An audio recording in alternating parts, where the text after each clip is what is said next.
he would step across the line. Habitually, he's a habitual line stepper. You make me happy. Thank you all for joining us on the Habitual Line Steppers podcast. I am Garrett Charles Langley Henson the first.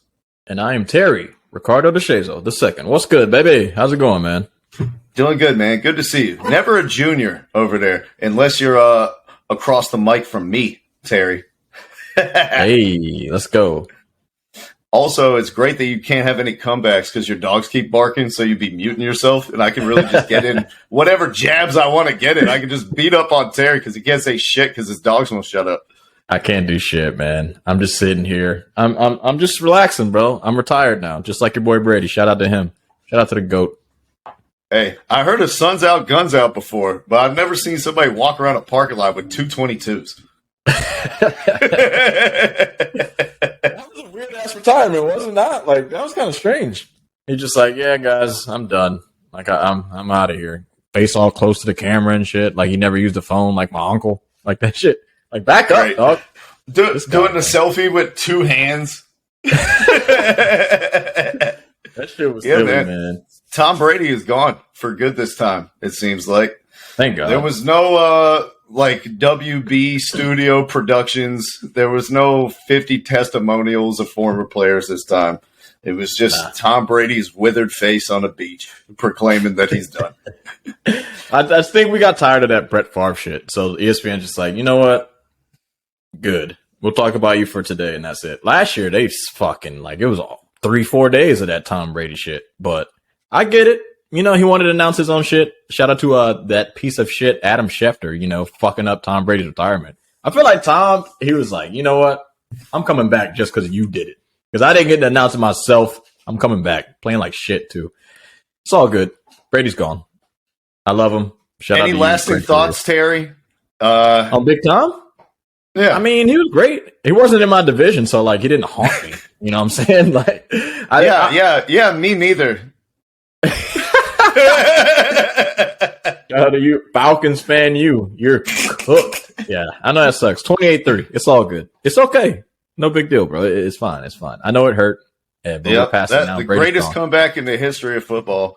I thought he was about to have an even greater comeback this year after he left his wife and family and was like, no, I'm turning the heel. I'm going the other way like it's a WWE. I know that you guys done like me for 10 years, but I'm actually a bad guy now. I wanted to see, like, Tom Brady and Future hanging out on the weekends, like him embracing his toxic boy side with Gerard Piqué. I wanted to see Tom Brady have, like, a revenge half decade where he just goes through the NFL as its most eligible bachelor, a la Joe Namath. He's just sticking it to his wife and kids every single time, like doing celebrations where he's like hugging his teammates and shit, and one of them's wearing his kid's number or something like that. His retirement to me was like an L for men everywhere. He was like, no, some things are more important. I have a chance to cement my legacy as the greatest person who ever did it. And after 1 year, he was like, you know what? Some things are more important than football, guys. Shit. He already won the 7th Super Bowl. Look, fuck it, go win 10. With a good offensive line, I'm not saying he can't win another one next year. It's done. It's done. It was done last year. I was honestly surprised they made it to the NFC Championship game last year. So, I mean, that's just that on its own. This year, I was like, bro. I mean, midway in the season, I was like, dog, just leave. Like, this shit is sad. It's absolutely sad. But, he's Tom, bro. He should have gone the other way. He should have done the Tom Brady revenge tour. He should have been showing up in the games looking like Joe Burrow, like fucking Lou Williams with 2 different girls under his arms, sitting fucking courtside. Like, Tom Brady, I wish. He should have kept playing until the goddamn wheels fall off and just went out like a G. That's what I want for Tom. I wish. It sucks. The divorce was like halfway through the season. Like, if it would have happened like preseason. Like, imagine if Tom Brady made it to the next Super Bowl and he showed up with all the Victoria's Secret angels. Like, all of them. All the new ones. Not the ones from Giselle's class, the class 98. I'm talking about the new angels. And he just comes like, he doesn't even walk out of the tunnel. He just takes a helicopter right to the center of the field and he gets off with like 12 of the Angels. And they're wearing the devil wings and the angel wings, and Tom Brady's got on one wing of each. That's what I wanted to see. Killing him softly. Hey, man. But really, though, shout out to Tom, man. Some of his records will never be broken. And with all the disrespect that I'd be doing, saying Patrick Mahomes is the GOAT, it's just for the podcast. I'm just saying shit. It's hyperbole. I love Tom. Tom's a GOAT. I don't think anybody's going to touch him for a while. Better hope Mahomes doesn't win 4 or 5, though. That's all I'm saying. That's all I'm saying. I love you. But I mean no disrespect when I say Patrick is the GOAT. He's not the GOAT. It's you, Tom. You're the man. Best athlete of all time. It's amazing. The best athlete of all time? A guy who's... He's in the Mount Rushmore. I got to say, though, even to make it on the Mount Rushmore of best athletes of all time, considering that combine video of his, like, who would have put the odds on him being one of the best athletes of all time seeing that? That's right. It's like, he's probably one of the least athletic professional athletes in any sport, and he's going to go down as one of the best athletes of all time. Yeah, it also depends on what is athletic to you. Like, he can do throwing sports. Any throwing sport, he's got that. He can throw. Like baseball, football, cricket. By that, I mean, when he came out, no one suggested that Tom Brady transition to wide receiver like they did with Lamar Jackson. Well, he's not fast. He's not black enough, first of all. If even if he was black, would he run like a 5'4", 5'1"? Like, his shit was stupid slow. I was like, God damn, you in your prime, I feel like can beat that shit. I'm not going to lie to you. Like, primed out you, 185, 190 pound Garrett, I think you got his 40 time. Right now, you're fucked. You're absolutely I'm tripping him. And Terry, I won't be the only person tripping because the NBA All-Star selections were revealed last night as the coaches gave their All-Star reserves. Remember, the fans and the media and the players vote on the All-Star starters. But if you guys just wanted to see a list who made it, you can go to fucking Google. You came to the Habitual Line Steppers for the analysis, for us stepping across the line, and for us to tell you why some of these guys were undeserving and why some of these guys were deserving and ended up getting left out in the cold. So with no further ado, we're going to give you guys our All-Star teams for the East and the West for this NBA season.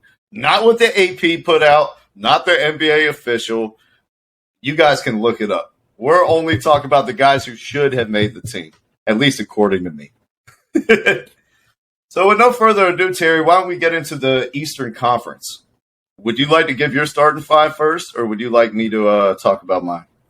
The Beast Coast, baby? I'll go ahead and I'll start it off, man. I'll start it off. All right. And, like today's Friday, we already seen, like you said, Thursday they came out with the reserves and the starters was last week. So we're just giving y'all some extra names and people that we thought should have made the team. So for me, I feel like the whole shit. Hold on. Let me say real quick caveat before we start. Although the starters were set in stone, we know who they are. We didn't give a fuck. We picked our own starters based on who we thought was most deserving. So it doesn't matter that the fans voted Kyrie Irving as a starter in the East. It matters what Terry and I think. Okay, go ahead, Terry. All right, for me, look, it's simple. They shouldn't have got rid of the center position. I get that the East was bad with all the centers for a really long time. I get it. But you can't just make up your own fucking, positions like front court and back court. No, point guard, shooting guard, small forward, power forward, center. Big Embiid got robbed because you took the center out and you let Kevin Durant and his sneaky snake fans come up and get all these fucking votes. Fuck you. You're hurt. You're not even going to play in the game. I'm sick of you. So he's out for me. Kevin Durant's out of that starting position. Done. I don't even know if I got him on the ballot. I think I do, but I'm not gonna show you the future. This is what I'll say. Number 1 for me, the starting point. I like Halliburton, bro. I like Tyrese. He's the guy. Talk to me. Donovan Mitchell's huh? Oh, talk to me about Halliburton, bro. Like, what do we have to say? We thought the Pacers over under to begin the season was 22.5. They already got that. They got all the wins from last year alone, like a week ago. Like that shit is a given. Yep. I got to give it up to his coach too, man. Like, Halliburton is a beast. We already said when the Kings traded Halliburton away to the Pacers, We were like, this is a stupid ass trade. This kid's going to be one of the better players in the league for years to come. You know, it looks like it's a 50-50 because the Kings are in third place in the West, but really, it's not even close, bro. Yeah, should have traded Fox. if they could have snuck it, but this kid is just too good, man. Double. Like, nobody's got 20 and 10. We talked about that like a couple weeks ago. Nobody's done that in a while, and I think only 11 people have done that all time. Yep. 20 points and 10 assists. So it's like he's right there. 20, 10, and 4. He's leading the whole NBA in assist rate. His usage percentage, despite him leading the league in assist rate, his usage isn't even in the top 60. No, not even in the top 60. He gets off the ball quick. He gets on it quick. He makes decisions quick. The ball, he says, he's first in assists and first in passes, first in passes a game, first in touches a game, and his time on the ball is less than a third of Luka. What all those? I love the kid. Of course, I'd like to see his 3-point percentage go up. It's high, but he needs to. I feel like he needs to shoot more threes. He's shooting 39%. He's open a lot for me. I think he needs to shoot at least 43, 44. Dude's open a lot on his shots. Well, he's at least started taking more step back jumpers and off the dribble threes and that type of stuff. And when he gets a matchup that he likes, he's becoming a lot more decisive and going to work. In fact, Terry, he's the NBA's most efficient player on isolations. Players who have had at least 150 isolations, he's scoring the most points in those situations. I love the kid, man. I love him. Great pick. No argument from me. Already we conflict with the voters and with the teams. With our first pick. So who's his backcourt partner? I got Tyrese. I got Donovan Mitchell. I would have loved to go with Darius Garland, but Mitchell gave me a 71.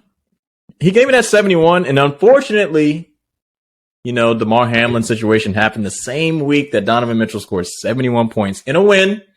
No shade to Devin Booker, just saying. In a win, 71 points. It actually was impactful, and he contributed 99 points, and his team needed every single one of them. They weren't just calling fucking pin downs down 20 in the fourth quarter like they did with Devin Booker. That shit was stupid. But anyways, no disrespect to Devin, but stop it. I got Donovan Mitchell. That's a no-brainer. We don't really Cavs, new addition, number one player. All this talk of Evan Mobley improving, Darius Garland is kind of, taking a little bit of the spotlight. We like Jared Allen. We like, actually, that's it. We don't like anybody else on the team. Kevin Love is okay. Ricky Rubio's coming back from injury. But yeah, Donovan, he's taking over the squad. I think they're currently sitting 5th or 4th in the East. And, I predicted 5th. They're around what I thought, but they were a lot better in the beginning of the season. And the team kind of gelled a lot faster. They cooled off some once people figured out they have to play 4-on-5 on offense, and you don't have to guard their small forward at all. And he probably can't guard anyone on defense. Yeah. It's pretty much. I will say this for Donovan Mitchell is that when he was in Utah, I really thought of him as a downhill, attacking the basket, above the rim type of guy who took too frequent diet of ill-advised off the dribble shots. And this year, he's really weaponized that off the dribble three. He's 3rd in the league in off the dribble threes in accuracy, only behind Steph Curry and Kevin Huerter, who we didn't want on the Hawks for some reason. In addition to him, being an elite shooter off the bounce, he's also 4th in the league in points per pick and roll run. So he's doing it off the bounce as a facilitator. He's doing it off the bounce as a shooter. He's playing above the rim as he usually does. He's getting a ton of free throws. I got no qualms with Donovan Mitchell. He's my starting guard as well for the East. Yeah, and I'd like to say the most efficient year and career highs in almost everything. So shout out to him. Yep. Killing it. He's a guard, small forward. Jason Tatum. It's not even a debate. That boy Tatum has been a fucking absolute beast. Unfortunately, him and Jaylen Brown have been kind of sharing the spotlight. Even though Tatum's got career highs and everything this year. And honestly, I'm looking back at the draft class damn, probably should have taken his ass first. Boston is very lucky that your boy Fultz turned out to be a bust with a bum shoulder. I don't know what happened to him. Mentally, physically, dude's weird. But yeah, Tatum's a beast. Boston's number 1 in the East. That's a no-brainer. If you want to add some advanced stats, you can, but we know Jason Tatum's a fucking monster. That's not even a question. The only To move thing it I'll on. add is Go ahead. that, like you mentioned, he's averaging career highs in every statistic, but turnovers. He's only averaging 2.5 turnovers a game, which is a big improvement for him. And he finally is getting close to that 2-to-1 assist to turnover ratio that we've been trying to see from him. That was a big problem in the playoffs, and more specifically in the finals, when he could only create for himself. The other thing is how well he's playing on defense. Like, he's going to be first team all defense by the end of the season. He's taking the other team's best player on a nightly basis, and it's hampering him, taking the challenge. He's played almost 300 minutes more than Joel Embiid. He's like among the league leaders in minutes played. Yeah. He's a shoo-in. He's a shoo-in. It's a good thing. Yeah, it's like a good thing and a bad thing. But Mazzulla is kind of killing me this season. I'm not going to fake. Like, he's a good coach, but sometimes at the end of games, Tatum and Brown are dead. And I'm like, dog, if you would have given them a little bit of a break or change up the rotation in a way, like, you could have helped out Jason Tatum. But got to give it to him, bro. Hasn't really been hurt for a lot of the season. So I feel like Mazzulla is like, we'll just let the players figure everything out. Like, I feel like every time out, he doesn't say shit. He's just like sitting there clapping while Marcus Smart or Grant Williams is talking. Like, yeah. He's always just like, hey, I'm not going to bail you guys out. You figure it out. And, as the playoffs go, that'll end up, benefiting you guys as players take more responsibility and learn to make those decisions on the fly and take more accountability. Yeah. But at the same time, it's like all the coaches in the NBA are there for a reason, and teams need coaching. And it's one of the biggest advantages you could have is elite coaching. So you might want to coach some too. Nah. For the first, I think, 40 games, he was definitely not doing a whole lot of coaching per se. He was kind of just letting the team be the team. They started off super hot. They have cooled down a bit, but I think they're kind of back into their form. And he's kind of changed his coaching a little bit. He's calling a little bit more timeouts when there's crazy runs going against him. I saw him. I was like, okay, I see you doing some shit, Joe. We'll see how it meshes towards the end of the season, though. I don't know. They're favorites right now. So I got to give it to Tatum. So I got okay. Halliburton, Mitchell, Tatum. Giannis is the 4. No debate. Probably, if they keep for a lot of people, it was a debate. I saw a lot of people leave him off in favor of Kevin Durant. Insane. Yeah. You literally scored 54 points last night. All right. Good on you guys. You really know basketball, guys. I mean, this guy fucking beast in the NBA, but no. Down year. He's on my ballot. I mean, he's the defensive player of the year frontrunner. They have the third best record in the league despite missing Chris Middleton for the majority of the season. He's third in points. Out, right? He's third in the league. No, he's done for the rest of the season? No. No? Oh, okay. I thought I heard that.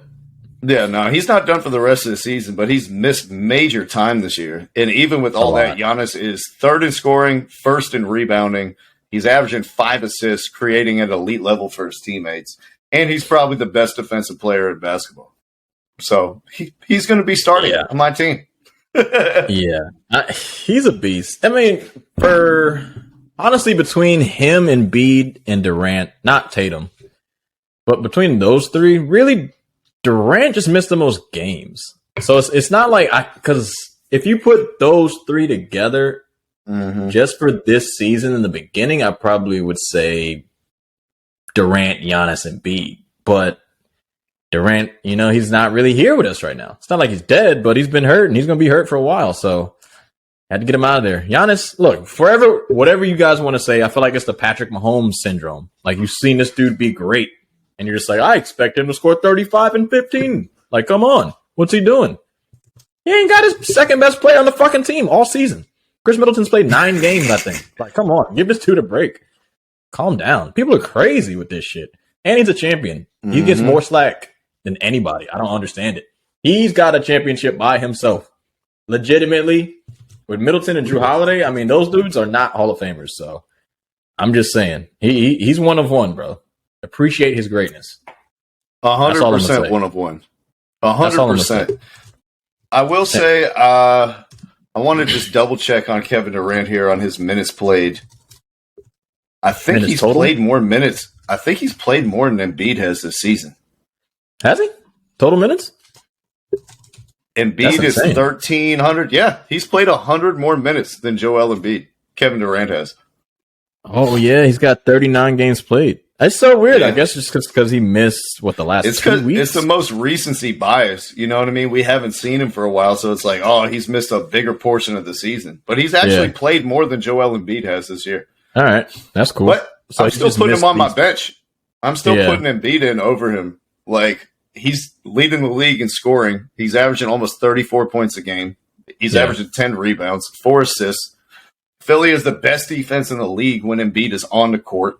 Yep. And his team is a top 4 record in the league. Like, these margins are tight, man. Like, I know you played 100 minutes less than Kevin Durant, but his team is a better record, and the defense, that's the part that kind of like, when we're splitting hairs, if you're one of the 3 best defenders in the whole league and it's a wash offensively, I'm going to have to go with the guy who's a two-way player a little bit more.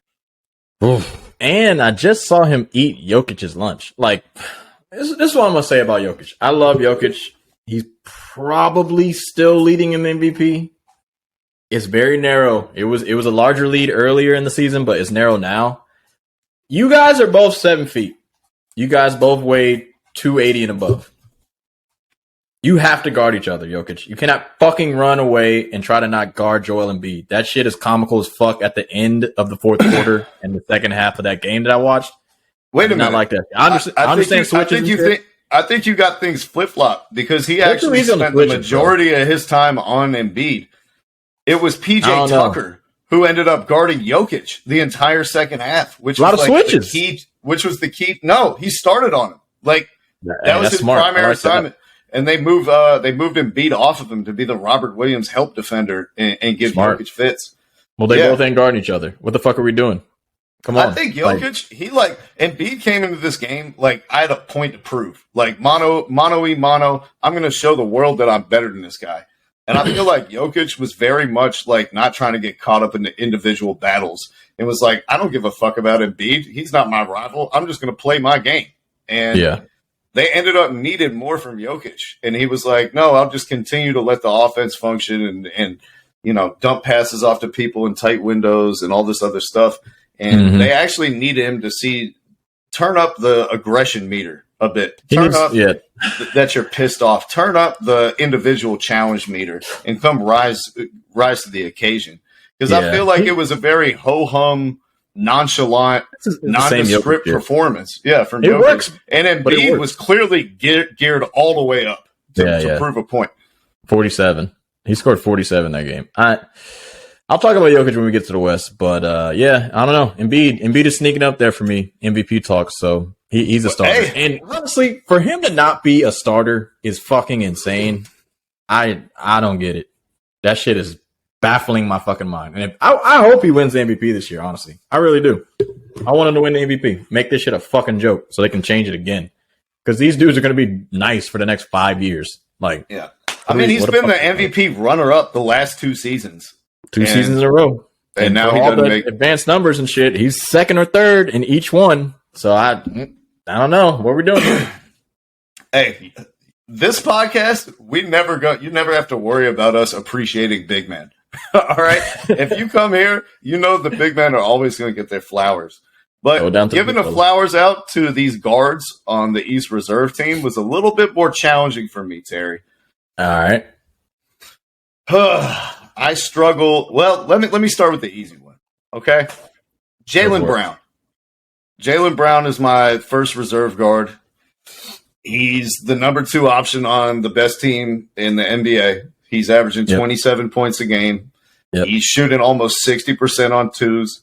He's the second best player in the whole NBA in transition. Do you know that he's behind Giannis only in transition points this season? That's insane. And he's shooting 52% on long twos, the Nowitzki range. Let's go. Legit 3-level scorer, incredible defender.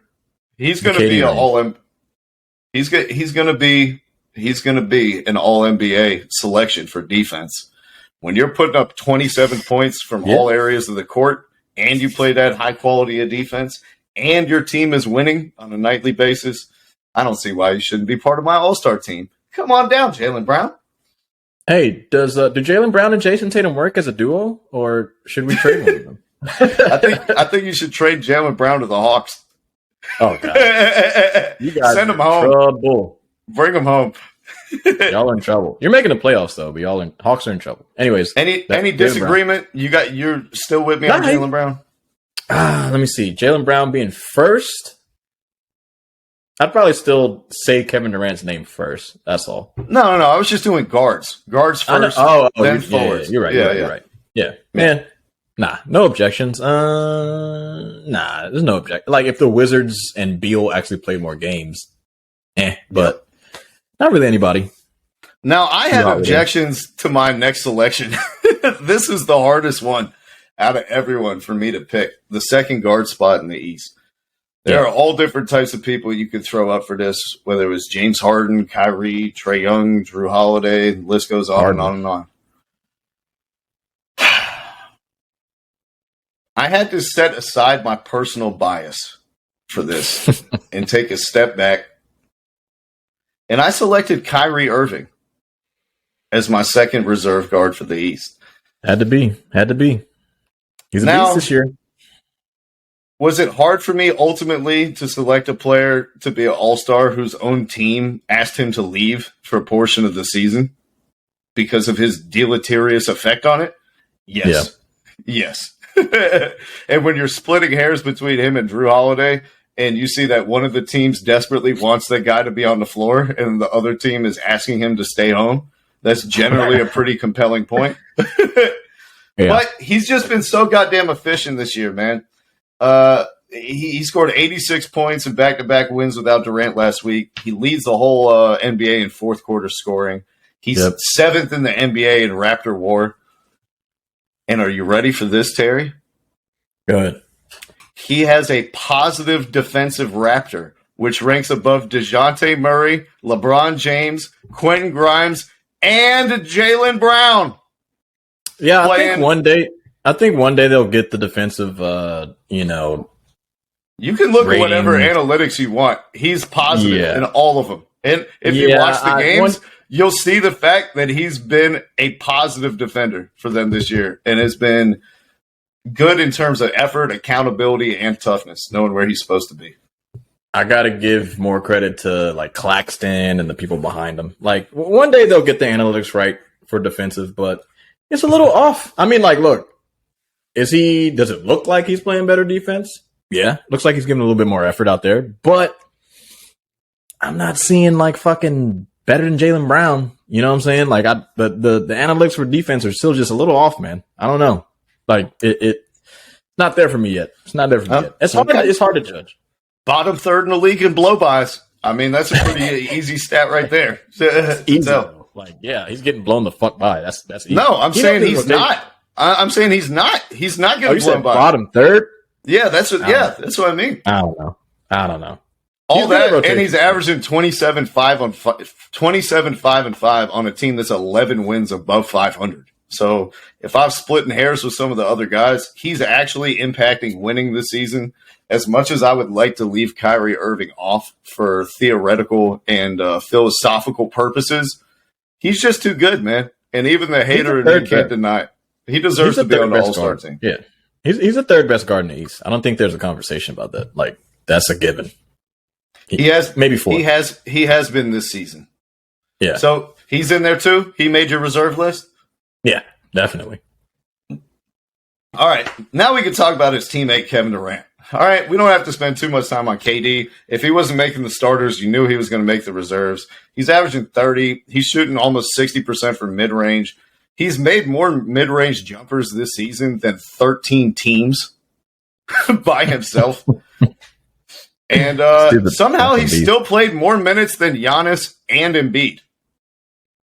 So he was playing on all the games in the beginning. I mean, 30. He's played in 39 games. He just missed the last couple of weeks, maybe 3 weeks straight or whatever, 2 weeks, something like that. But in the beginning, he was healthy. He's not going to pass any records if he keeps getting fucking hurt every season, man. He's killing me. He's really good, man. But this is affecting his overall legacy, man. It sucks. Hopefully, he gets back in New Jersey. Hopefully he gets back in Brooklyn. Is really good again because I'd like to see him succeed, man. A lot of people are hating on this dude, and I think he's probably the most genuine fucking NBA like player in the league. You don't think so? Dude doesn't give a fuck. He's himself. The guy who had to Everybody else create a burner account to pretend to be somebody else is Hey, the most he's himself. genuine player in the NBA. He's himself now. Hate. See the hate? You see the hate? He's himself now. Now He's he goes like back and forth. He's one of the most disingenuous players in the NBA. Talk about I signed Now. a 4-year deal. Just last summer, he asked them to get rid of the fucking coach and the GM. The coach got fired in 12 games. He was right. GM is still there. Hey, GM look, is still there. cool. GM doesn't matter. Coach, right. he needs that. Bigger We staff. could debate Kevin Durant's authenticity all day, but there's no debate how good he's been on the court this season. 37-5. Put a period on it. Go tweet 400 NBA players. See who responds. He'll be one of them. I've talked to him multiple One of the times. more responsive, for sure. I don't know about one of Yeah. the most genuine. All right. The other two guys I got for my front court spots in the East, Bam Adebayo, Yeah.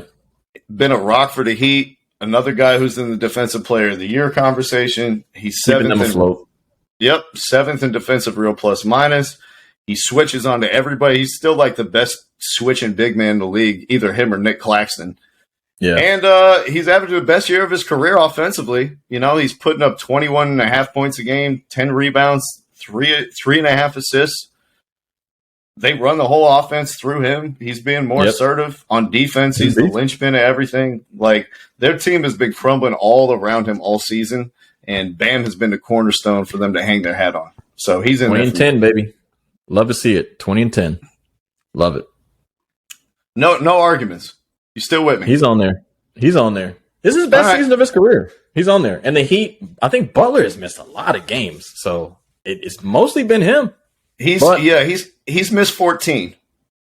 If you would have listened to us earlier in the season, I predicted the Heat slip. How could a number 1 seed drop down to 6 or 7? It's easy. They suck. All right, continue. Jimmy Butler, despite missing 14 games, still more minutes than Embiid, still more minutes than Giannis. Hey, good shit. But he's not going to be my selection for the last person in the front court. It's going to be Pascal Siakam. He's leading the NBA in minutes per game for the second straight season. The Raptors fall apart whenever he's not on the court. He's averaging 25, 8 rebounds, and 6 assists a game, which only 9 other players in NBA history have done that. Not this season, but in the history of basketball, there aren't 10 people besides Pascal Siakam who've done this. And he's a really good defender who can guard on the perimeter, guard on the post. When he's on the court, the Raptors are scoring 118 points per 100 possessions, which is the best in the entire NBA. And then they score 111 with him on the bench, which would be in the bottom 10. So he's pretty much the only person on the Raptors who's worth a shit this whole season. He's surrounded by guys who do similar things to him, and he's still making it work. He's a two-way player who's averaging a historic stat line, who creates off the dribble, can finish plays, is a defensive menace, nasty in transition. He's a 5-tool guy, and I wanted to reward him. He makes my all-star team. Yeah, he was not even considered for my shit. The Raptors are 12th in the East. They were supposed to be a team that had an over-under of 48 games. They are really fucking bad this year. I understand that he's played in most of the games and has played well, but he's not dragging his team to any wins. I can't do it. I understand Van Vliet has missed a lot of games. I understand that Scotty Barnes hasn't played up to his potential from last year, but can't give any Raptor an all-star this year. Not doing it. I can't do it. Sorry, brother. Can't. Even posting a historic stat line like that, you don't think, usually my problem with guys like this is that they're not winning players. When they're on a bad team and you're putting up these gaudy stats, it's like, yeah, but how does it translate to winning? Well, we already saw with Pascal Siakam, they won a fucking championship, and he's been a winning player for several seasons in a row. Like, they've probably been a worse team at basketball without him. So it's not like he's, one of these guys on a terrible team that's just putting up numbers just to put them up. He can actually be a winning player in a winning environment. That just doesn't happen to be Toronto this season. He can win. Hey, LeBron. Here, I'll say this: Kevin Durant averages 29.7 points a game. Right? He's 8th in scoring. Pascal is getting 25. Fuck out of here. Like, no. 25 is not doing anything for me this year. 25 is the new 22. 22 points a game. Cool. The same old Pascal. Good shit. You guys are 12th. If they were, where the Knicks are maybe, or where the Hawks are, or where the Heat are, conversation. No conversation. No Raptors. And not give a Raptor anything. I can respect that, but I'm not going to agree with it, Terry. Who did you have then for your selection for his spot for the front court in the East? I would go Julius Randle. Oh, what a surprise. Knicks. Oh, my God. I don't know. What do you want me to do? Like we're talking about players who impact winning, and then you put in Julius Randle for Pascal Siakam? Is this a joke? The Knicks are in the 7th seed, dog. I don't know what to tell you. Like, they're in there. Like, what do you want me to do? He's getting the same numbers he's done for the last 3 years. What has been the winning addition to the team that has made them a winning team? He's an all-star as well. Oh, okay. So the Knicks are getting 2 all-stars from Terry. Hilarious. Jalen Brunson. Hell yeah. They got to get in there. Come on. Yeah. You got to give the 7th team in the East 2 all-stars for sure. Have to do it. Yeah. Got to get in there. Unbelievable, Terry. You're sick. You know that? You're really sick. No, to put Julius Randle in over Pascal Siakam, the guy who hasn't impacted winning ever.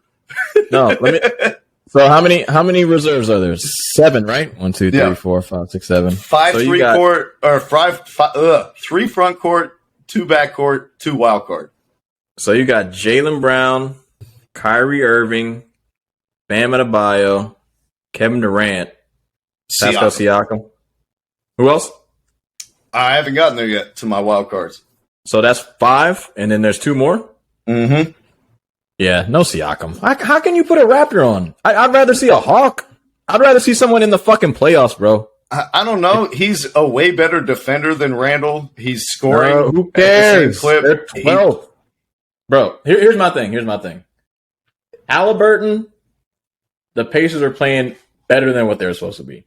Siakam, the Raptors are playing worse. I can't do it when you're playing worse.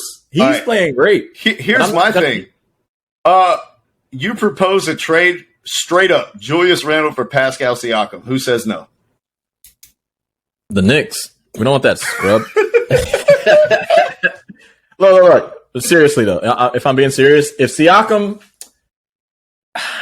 the caveat for teams and guys to make all-stars when their team is trash is like fantastic seasons. Besides LaMelo Ball, he was a replacement last year. Mm-hmm.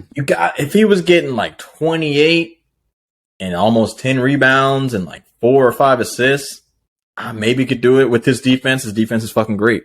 But 24, it's not 25, 8 and 6 ain't it? 25, 8 and 6 ain't it? Only 9 other players in history. In history. A dude's just scoring 30 a game. Embiid's scoring 34. Like, come on, bro. He ain't doing shit for me. It's Nothing. The other 12, stuff, too. It's it 12? All together. 8 rebounds, 6 assists. Those are LeBron numbers. 25, 8, and 6. If you change the name from Pascal Siakam to LeBron James, he'd be in this fucking conversation. They're 23 and 30. What? Change it. LeBron's getting 30 a game. There weren't seasons with 27, 7, and 7 career averages. Come on, man. That's pretty much what he's putting up. 25, 8, and 6. 25. 2 points. That's one bucket. That's one bucket a game, Jared. Hey, get that one bucket. You might have 2 more wins. Scrub. Get that one bucket. You might get selected over Julius Randle. Maybe win. Hey, they at least they're above 500. Stop it. You know how many games back the Raptors are from the Knicks? That's laughable as fuck. It's honestly comical. Despite Julius Randle ranked 35th in the NBA in Raptor War. 35th. Who saw the Raptors tanking though? Who saw that? You did. Me. I'll give it up. I'll give it Get up. them out of here. But no, I'm not putting Julius Randle in here when you can't pass and play horrible defense. Sorry. You don't make my list. All right, then. Let's go into our wild cards. It sounds like you want to lead it off with Jalen Brunson. Oh, come on. Like, what are we doing here? Are you not going to put Jalen Brunson? Fuck no. Oh, You're crazy. I could go Brunson, no Randall. I'm fine I'll with say that. he was closer than Randall, but he still wasn't close. You didn't even think about Randall. No, I thought he was on the bubble. Like he was with Mo Wagner or Franz Wagner. I don't know. Jalen Brunson, bro, 105 clutch points. Third in the NBA. Just saying. 48% in clutch time. Okay. It's crazy. Oh, what? People don't shoot above 50 in the clutch. He was shooting 60 earlier this season. I'm just saying, my man was killing it. Dude's a fucking beast. That's all I'm saying, bro. He's the main reason why the Knicks are good. Knicks didn't make the playoffs last year. The Knicks are 7th seed this year. Damn near 6. They're only a couple games out of it. He's the main reason why we're winning, dog. There's no one else. RJ Barrett is playing like ass. He's the main reason they're winning. There's no one else, and yet I still selected Julius Randle to the All-Star team. Hey, somebody is out there getting 20 a game. Okay, yeah. Julius. A wise man once told me 25 is the new 22. Remind me how many Jalen Brunson is getting again? Remind me. Don't worry about it. I'm not saying his numbers. Yeah. I'm not saying his numbers. Because they're clearly not all-star worthy numbers. But he has been the best player on the Knicks this season, and he has been the most impactful in terms of winning. But he didn't come close. He didn't come close to making my list, dude. I'm sorry. They're just way better players. Yeah, he didn't come close. Crazy. All right, there are way better players in the league, bro. Give me your person. Jalen Brunson. But I appreciate it. I appreciate it. Don't say James Harden. James Harden is averaging 22 points, more than Jalen Brunson. He's leading the league in assists, more than Jalen Brunson. His team has a way better record than Jalen Brunson. The Sixers have actually outscored their opponents without Embiid on the floor for the first time in history with James Harden. They have the third best record in the entire league. He's shooting nearly 40% from deep. He's shooting 51% on twos. He's not turning the ball over a lot. He's not been an absolute sieve on defense. Yep. He's a better player than Jalen Brunson. And anybody who doesn't think so needs to have their basketball card taken. No, he's a better player than Jalen Brunson. Remind me how many games he played this season. No, how many games has he played? 34? There's been 50 games, right? Dude, he's played fucking 1,250 minutes. That's well above the threshold to be considered. How many games has he played? I don't care about total minutes. I want to know how many minutes. Who cares about games? 30, I care about how long you're on the court. You missed a whole game. 34. You only played in 34. Jalen Brunson played in 49 games, dog. Stop it. James, I love you, bro. But I need more games. He's played in that many games and has led them to a 500 record. Whereas Harden has played 200 minutes less this season, and they have the third best record in the whole NBA. 28 and 25. You got the MVP on your team. We're giving James Harden credit for that. How hard is it to get your own numbers when you have the MVP on your team? He's got 11.7 assists a game, dude, James Harden. There's nothing you can say. He's winning. He has the numbers. Like, I don't understand what case that you can make against James Harden. He's having one of the best seasons of his actual career. It's just he's playing winning basketball. Number of games played, 34. We've already established that we have people on the All-Star team who played way less. So you can't put somebody in who's played 900 minutes. Played less than 34 games. Fucking Embiid, Giannis. Who else on the top of our 38 list? Games. Embiid minutes, Terry. Games. Minutes. With the minutes. Games played. No, you look at the minutes just like the voters do, just like the media does. That's how you tell who's been on the court the most is by seeing how many minutes they've been on the court. It doesn't matter if you played one game for 9 minutes. That doesn't fucking matter. Didn't make the team. Harden didn't make the team. Just saying. Didn't make the team. Another fuck up by the coaches. And to put Jalen Brunson over James Harden, I mean, the fact that I'm up here defending James Harden is unbelievable.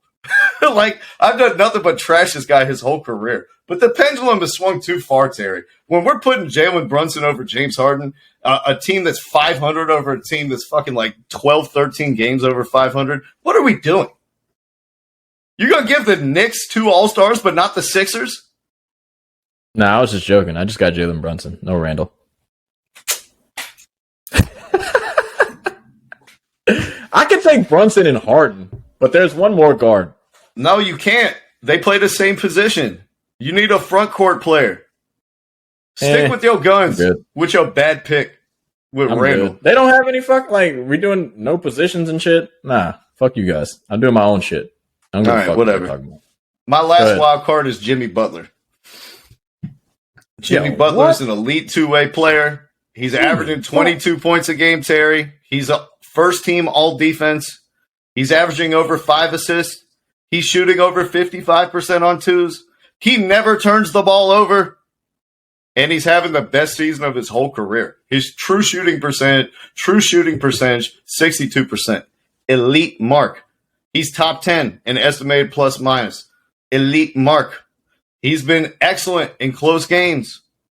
And he pretty much does everything for them when it comes turn to winning, whether it's guarding the best player, whether it's getting to the line, whether it's making the simple pass and, being a leader for his teammates who don't have the same level of mental discipline, or it's papering over the cracks that Kyle Lowry has left all over this starting five. He's a better scorer than Drew Holiday, who made the team. He's a better facilitator than Drew Holiday, who made the team. And he's a better defender than Drew Holiday, who made the team. He's played enough minutes. Again, he's played more than Embiid. He's played more than Giannis. He's played enough. He's got to be on the team, dude. It's Jimmy fucking Butler. He was one shot away from making the NBA Finals. What are we doing? Yeah, he was one shot away when they were the 1 seed, and now they're the 6 seed in the East. Good shit. Jimmy Butler. You can give me total minutes. That's totally fine. I'll take it. But I don't know, man. The expectations are not matching up for what I wanted this year. He's playing great, but he has missed a decent amount of games. I'll definitely say that. I don't know. He's forgetful, man.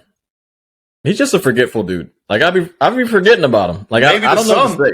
I don't know what to tell you, Terry. You didn't forget about Julius Randle and Jalen Brunson, but you forget about Jimmy Butler? He's not giving me enough, man. I love him, bro. He's having the best season of his career. Terry. He missed a lot of games. 14.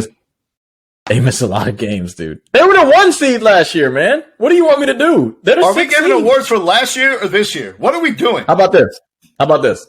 There's expectations. I understand seasons. Just saying. Listen. Their record versus the East, which is the best conference, is 13-15. I can't do it. You guys aren't beating good teams. You guys are beating up on shit teams. You beat a couple good teams this year. A couple. They're under 500. Terry, versus the they're East. also first in the NBA in games missed due to injury. And they still have a better record than your fucking Knicks, who you gave 2 All-Stars to. No, there's no debate. Jimmy Butler's an All-Star. That's the debate. Him or Jalen Brunson? That's the debate? Ain't no debate. Come on, man. The Knicks are 19-15 versus the East, bro. What does that mean, though? What is your overall record? What are you, a half game above the Heat? Are you even above the Heat? Yeah, you're behind We're behind the Heat. So what are we talking about? 28-25. That the Knicks have a better record against the East. Who gives a fuck? Beat good teams. It's the main reason why the Nuggets are number 1 in the West. Be healthy. It's hard to beat teams when you're not healthy. Like, I don't know what to tell you, dude. That's Jimmy. Jimmy missed, 14 games? 12? 14. And they still got a better record than the Knicks. How about that? Expectations. I know what you're saying. All right. We're not doing the last year shit, but 1-6. I don't know. 1 seed to a 6 seed. Don't like it. Yeah. I can't factor in last year or expectations. I can only look at what you did this year on the court. So looking at this year on the court, expectations for a season. I can have expectations for a season, bro. Come on now. Stop that. Stop it. You thought they were going to be a 6 seed? You could have expectations, but I'm like, if things happen, I'm not going to hold it against you because everything else fell apart. Like, for instance, you notice, Terry, I've given my entire list of all-star picks for the Eastern Conference, and Trae Young was not mentioned. Shouldn't be. So you can have expectations, and then when things go south because of their best player, be like, yeah, they fell short because of you. You couldn't acclimate, you couldn't adjust, you couldn't advance your game, and now they've regressed. Then there's situations like Jimmy Butler where it's like the whole rest of the team got hurt and fell apart around you, and you still played really well. So I can look at those two situations and be like, I had high expectations for the Hawks. I had high expectations for the Heat. Trae Young, you're not making my team. Jimmy Butler, you are. Yeah, hey, Trae Young. Can we have that conversation real quick? I told you this is going to take a minute. We're 50 minutes in. Hey. I was wrong in the pre-show. I was so wrong. But I honestly think, and especially, I don't know how good the Hawks are going to be with Trae Young, and we get it. I'm not going to say fluke season. This season, they played a great season. They were the 5th seed, beat the Knicks, beat the whoever the fuck else, and they lost to the Bucks. If they continue to be where they are, if Trae Young doesn't get voted in, I don't know if he's going to make another All-Star team, bro. It's kind of concerning, dude. It really is. We're not even thinking about him anymore because we're like, oh, he's always going to get these numbers. And the numbers, of course, decrease because DeJounte's taking some of the ball away. But if he's not getting 30 and 10, I mean, you're right, Terry. But to your point, I like him. If you're paying a supermax to one player and you're paying $100 million to John Collins and you're paying $100 million to DeAndre Hunter and you're paying $85 million to Clint Capella and you're paying $20 million a year to Bogdanovich and you're going to have to pay DeJounte Murray $30+ million a year. Yeah. If you do all of that and Trae Young is still in the play-in game years from now, you have bigger problems than him not making the All-Star game. All right. He probably isn't going to be in Atlanta much longer. But to your point about Trae this season, the counting stats are there, as always. But he's having his worst shooting season since his rookie year in the NBA. He's down below league average on threes, despite taking them well above the average clip. Defensively, he's been a marginal improvement. He has been better. But Terry, the killer has been the turnovers. He's leading the league in turnovers. And that's something that people don't really talk about. Turnovers get kind of lost in the shuffle of the points and assists that he racks up. But when you have the ball in your hands as much as he does with a historic usage rate, you're going to get a lot of points and assists. You also got to cut down on those turnovers if you're going to have the ball in your hands that much, if you're already a poor defensive player. I think that he struggled to adjust his place being off ball in the offense when DeJounte Murray has it. I rewatched the game against Phoenix that they won by 30 the other night, and there are countless possessions where, like, I'm watching it with T, and I'm like, just watch Trae Young this whole possession, and he just never moves out of the corner. He just never moved out of the corner, and there are 7 or 8 possessions like that, and so it's things like that that's hampered him from taking his game to the next level. He didn't weaponize his off-ball shooting. Coming into this year, he was above 40% in catch and shoot threes. This year, it's plateaued and regressed considerably. His threes off the bounce are way down. His foul rate is down. His turnover rate is up. He hasn't been able to coalesce with DeJounte Murray and to find a balance. And it's been very much like a Westbrook Harden, your turn, my turn, I'll watch type of situation. Yeah. So for all those reasons, worst offensive season since his rookie year, still a horrible defender. The whole team is pretty much asked to be traded at one point or another during the season. Similar to Kyrie Irving, where it was like I felt like you had an injurious effect on the locker room. When we're splitting hairs and I got to choose between you, Drew Holiday, and Jimmy Butler, I'm going to pick the players who have contributed the most to winning so far this season. And so, Trae Young, you got to miss out, man. That's facts. That sucks. But honestly, the only other gripe I would say besides Harden and Butler, I'd put Darius Garland in. Like, he deserves it. The Cavs are 4 seed. Are they a 4 seed or a 5 seed? I think they're Cavs are 5 seed, but they're like half a game behind the Nets. I like him better than I'd say Harden or Butler. He'd probably go over one of them. But if we're doing the front court, back court thing, I guess it'd be Harden with the wild card. Darius has to get one of those. I don't know. And I'm surprised he actually didn't make the real All-Star team. It's a huge surprise to me, but they chose. I mean, they chose he Drew. missed my team too. He was the last cut, and he was the guy I agonized the most between him, Trae Young, Drew Holiday, Jimmy Butler, like James Harden. That last spot was really, really tough. Kyrie Irving as well. But for Garland, I've enjoyed his patience. I've enjoyed how he doesn't force things and has been comfortable being like a highly efficient second banana and, you know, getting everybody into the spots that they need to be in. He's been an improved defender, but I felt like there were second bananas that were a little better than him in Butler and Harden. And so because Harden, he's been better offensively, you know, the shot creation compared to Garland is not being comparable. And then you know, Drew and Jimmy Butler are far superior defensive players. So that was a tough cut. He was the last one for me. He'll a much harder cut than Jalen Brunson. He'll get another one. he'll get another one. He'll get another one. He's really good. He should get another one day. And then let's talk a little bit about Drew, who made the team. I'm not mad at him making the team. You know, he's his on-off numbers are stupid. His team is 11.6 points better with him on the court than they are with him off of it. Yeah.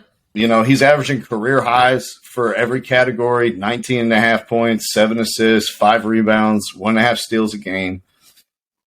But he's still a clear second banana, and Giannis is shouldering the majority of the load by a significant portion. And, like, as good as he is as a second banana, when we're splitting hairs between him and Jimmy Butler is bigger, he scores more, he assists more, and he's a better defender who can guard multiple positions. So while I'm not mad at Drew making the team, I think he's a great player. He hasn't made the team for 10 years, since 2013. I'm happy for him. For me, he would have just missed out. Yeah, that was a strange one. I think I would have gone with Garland over Drew, but I get it. The Bucks are really high in the standings, and they're actually a team that could win the championship. I don't think the Cavs can realistically do that. Like, they're good, but second tier. Yeah, I don't know, man. Drew, that's why he's the third best player on their team, actually. Like, he's the second guy this year, great defense, but offensively, he's just got holes. Like, the shooting isn't always there. The playmaking isn't always there, and dude's always trying to post somebody the fuck up. I'm like, all right. Like you said, I'm sick of watching you fucking try to post up a guard for like the fourth possession. Like, I'm good on that, Drew. Be able to shoot better. Fucking hell, man. Yeah. So he made the team. We're not too mad at that. The only one that I really had, like, well, obviously we talked about Randall, who made the team, who I have a legitimate gripe about, and I think I've spilled enough ink on Randall, proverbially. The other guy is DeMar DeRozan. DeRozan's tough. I didn't get this. I didn't get this at all. Picking him over Pascal Siakam. Two shitty teams. Fucking, the Bulls suck. They're in the play-in. And DeMar DeRozan doesn't play defense. Like, there's no world in which DeMar DeRozan is better than Jimmy Butler or Pascal Siakam. Like, there's zero world in which that happens. And so I just don't understand putting like a one-way player on a shitty team, on the All-Star team over guys who are more deserving. Yeah, I think you might be right, but I don't know. I mean, like, I would put all those guys over him. Garland, Kyrie, Drew, like Trae Young. But as it sits right now, they are in the play-in, so I can understand why they chose them over Siakam. And actually, they're above the Pacers, who are sitting at 11. But dude, they're about to trade half their team. They're gonna suck. They've gotten better recently, though. Even though the last 10 they're 5-5, but since the beginning of the season they were struggling hard, and they've kind of been scrapping back. But I don't know, the coaches. I feel like they made a mistake on this one, bro. Because if we're gonna give it up to the coaches doing this, you know, I can understand why they love Drew Holiday and his defense and shit. DeMar's giving me 26. Like I said, 25 is the new 22. So DeMar's giving me 23 a game? Nah, I'm good. If you're a one-way player, give me 23, that's it. Nah. That's not good enough. That's not good enough. Last year, he was balling. I'll give it to him last year. It's not the same this year. Yeah, last year he was scoring like 30 a game, and he was playing defense. Yeah, but this year he's not. And I understand they had a lot of injuries too, kind of like the Heat and shit. But nah, you got to get some of the blame. Like I'm not just going to give it to your hurt ass teammates. You got to do something. Help out. Like you can beat the bottom feeders, beat them, fucker. They are 20-15 versus the East. They're 20-15 versus the East though. Who cares? Who cares? You're a hater. What are they versus the West? Huh? What are they versus the West? What? Like you could spin this two ways. Either they played, they showed that they're legit because they beat the East best teams, or they showed they fucking suck because they lost to the West worst teams. All right, hold on. They're 20-15 versus the East. They're 24. Oh, they got 4 wins versus the West.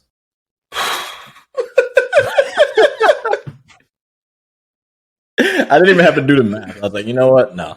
4 wins. I know it's not good. Yeah, you're not making the All-Star team. Sorry, dude. Nah. Next year, DeMar. We agree. All right. We agree on so, that. For the most part, we were in alignment. Let's head over to the West then. I'll start off with my starting lineup since you did the East, and then you can start with your bench. My starting guard in the Western Conference, he goes by 3 initials, SGA. He's averaging nearly 15 points a game in the paint. He's scoring over 30 a game. He's attempting more than 10 free throws per game. He's making over half of his shots from the field. Terry, do you know who the only other player to do that has been in the history of the NBA? Who? Michael Jordan. That's the rarefied air that SGA is in this year. That's tough. Michael Jordan and nobody else. But in addition to those numbers I threw out, he's also dishing out 6 assists a game and scooping up 5 boards a game, which is in the 91st percentile for all guards. He's top 15 in the league in minutes. His roster sucks, and yet they're only 2 games back from the Warriors.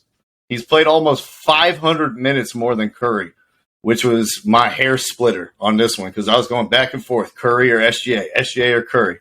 When you played almost 500 minutes more than somebody in a season that's only had like 1,500 minutes, I'm going to have to give you the slight edge. So SGA is my first starting guard in the West.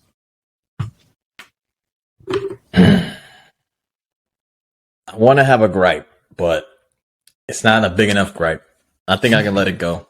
Like if we're splitting hairs, Steph is Steph, and I'm like, look, Shea, you're gonna make the team, join the bench, and that's probably pretty much what they did because Steph's the actual starter. But I think Shea deserves to be the starter. You are correct. You know, if we just think names, blank slate the names. Just look at the numbers and the minutes played and everything. Shea's the starter, bro. Well deserved too. He's the starter. He's really fucking good. The Clippers got hosed on that trade. Yeah. If they only could have a redo for that one. But it seemed like you were going the other way at first, Terry. When I first said SGA, it seemed like you were going to protest. I wanted to, but I left it. I left it. He deserves it. He does deserve it. I agree. My other starting guard is Luka Doncic. He's he's second in the league in scoring. He's averaging 33, 9, and 8 on 50% shooting. Everyone on his team sucks besides him. He's forced to play with guys like Tim Hardaway Jr. and Spencer Dinwiddie on a nightly basis. Like, yeah. What more is there to say? Luka's a goddamn beast. If you don't have him in your starters, watch more ball. If his team had a better record, he's the MVP. Straight up. Yeah, probably. Like, honestly. But maybe another. Hold on. We're not going to do it? We're not. They're the 4 seed. Doncic is the MVP. He deserves it. He has the best numbers. He's number 1 in everything. Nah, I ain't going to say that. You do your thing. Yeah. Do your thing, Jokic. If he was number 1 in everything, then maybe, but he's not. Nah, he's a beast. Because most 30-point LeBron James. Hold on. Most 30-point games, most 40-point games, most 50-point games. With an L. This other guy, he knows a little something about dropping 40 in a loss. LeBron James is my other starter in the West. I am shocked. right at the prime age of 38 years old, averaging 30 points a game, 8.5 rebounds, and 7 assists. Only Zion and Giannis have taken more shots in the restricted area, and LeBron's field goal percentage is higher than both of them there, Terry. Terry, I have a stat from the ringer.com that is going to blow your mind. Are you ready for this one? Go ahead. You remember LeBron James in 2013 when everyone considers his best season in the whole league, the prime of his career? The Miami season? In that season, LeBron averaged 14.5 two-point shots, and he made 60% of them. Mm-hmm. This season, he is averaging 16 two-point shots a game and is also making 60% of them. During that season with the Heat, when he was 26 years old, he dunked 7% of all of his shots. 12 years later at 38, he is still dunking 7% of all his shots. Jesus Christ. He's a beast, bro. What the right? God damn. I just got chills reading that, man. Like, if his supporting cast wasn't an abomination, they should be doing actual stuff. They really mismanaged this whole season with the Westbrook thing and blowing their whole future. But we've gone over and over and over that. Regardless of all the bad pieces around him, LeBron is still performing at a historic level and is probably still one of the best 6 players in the league. He's a beast. Yeah. All right. Let me give you a even crazier stat because he's 38 years old, right? And everybody thinks that certain players are going to catch up with him, right? For instance, let's go with Luka. You know, because LeBron's about to score 38,000 and doobity block. Luka's not catching him. He's not even on pace. Age 19, LeBron 625 points. Luka 0. Age 20, LeBron 2,362 points. Luka 1,194 points. Age 21, LeBron 4,649 points. Luka 2,876. Age 22, LeBron 7,000. Luka 4. 23, LeBron 9,000. Luka 6. And 24, if we kind of average it out, LeBron had 11,500. Luka might have 85. He ain't catching him. And nobody else is even close. He's the closest. No one else is getting close to that shit. Beyond that, they asked Luka, like, what are you going to be doing in 20 years? And he was like, working on my fucking farm. Like, I'm not going to be playing basketball in the NBA. Yeah. I like life too much. I don't want to take care of my body for 20 years. I've barely been doing it now. I mean, and even if you do Giannis, like, LeBron at 28 had 19,000, almost 20,000 points. Yeah. Giannis has 14. This shit is unassailable. No one's catching LeBron. This is, I mean, we said forever Kareem's record was the most unbreakable record in all of sports, and LeBron is on pace to break it and shatter it. So no one's catching LeBron. Crazy. He's in a stratosphere by himself, and what he's doing now at 38 years old, for it to be looking the same as it was 10 years ago, not just performing the same, but doing the same things, is pretty remarkable. I mean, of course, when you watch it, you're like, it's not the same LeBron, but it's still a really good player out there playing basketball. Like, if he wasn't LeBron, you'd be like, yo, this dude is a fucking beast. Who is this guy? It's LeBron fucking James. He's 37 or 38, however old he is. Best 20th season ever. 19 All-Stars. Most all time. Dude's a beast. Dude's a fucking beast. Should have made it his rookie year, too. Haters. Right. Where the haters at?